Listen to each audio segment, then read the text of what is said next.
ప్రకటన గ్రంథము 5వ అధ్యాయం. నీవే మహిమ ఘనత ప్రభావములు పొందన నర్హుడవని చెప్పుచు తమ కిరీటములను ఆ సింహాసనం ఎదుట వేసిరి. మరియు లోపటను వెలుపటను వ్రాత కలిగి 7 ముద్రలు గట్టిగా వేసి ఉన్న ఒక గ్రంథము సింహాసనమందు ఆసీనుడయుండు వాని కుడి చేత చూచితిని. మరియు దాని ముద్రలు తీసి ఆ గ్రంథం విప్పుటకు యోగ్యుడైన వాడెవడని బలిష్ఠుడైన ఒక దేవదూత బిగ్గరగా ప్రచురింపగా చూచితిని. అయితే పరలోకమందు గాని భూమి మీద గాని భూమి క్రింద గాని ఆ గ్రంథమును విప్పుటకైనను చూచుటకైనను ఎవనికి శక్తి లేకపోయెను. ఆ గ్రంథము విప్పుటకైనను చూచుటకైనను యోగ్యుడెవడును కనబడనందున నేను బహుగా ఏడ్చుచుండగా ఆ పెద్దలలో ఒకడు, ఏడవకుము, ఇదిగో దావీదు చిగురైన యూదాగోత్రపు సింహము 7 ముద్రలను తీసి ఆ గ్రంథమును విప్పుటకై జయము పొందెనని నాతో చెప్పెను. మరియు సింహాసనమునకును ఆ 4 జీవులకును పెద్దలకును మధ్యను వధింపబడినట్లుండిన గొర్రెపిల్ల నిలిచియుండుట చూచితిని. ఆ గొర్రెపిల్లకు 7 కొమ్ములును 7 కన్నులు ఉండెను. ఆ కన్నులు భూమి అందంతటికిని పంపబడిన దేవుని 7 ఆత్మలు.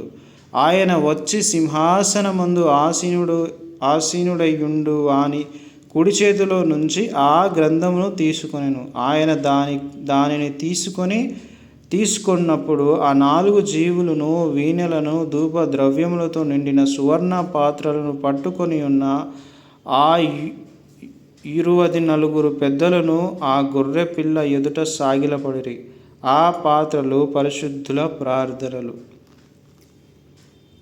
ఆ పెద్దలు, నీవు ఆ గ్రంథమును తీసుకొని దాని ముద్రలను విప్పుటకు యోగ్యుడవు, నీవు వధింపబడిన వాడవై నీ రక్తమిచ్చి ప్రతి వంశంలోనూ ఆయా భాషలు మాట్లాడు వారిలోనూ ప్రతి ప్రజలోనూ ప్రతి జనములోనూ దేవుని కొరకు మనుష్యులను కొని మా దేవునికి వారిని ఒక రాజ్యంగాను యాజకులుగాను చేసితివి గనుక వారు భూలోకమందు ఏలుదురని కొత్త పాట పాడుదురు. మరియు నేను చూడగా సింహాసనమును జీవులను పెద్దలను ఆవరించిన అనేక దూతల స్వరము వినబడెను.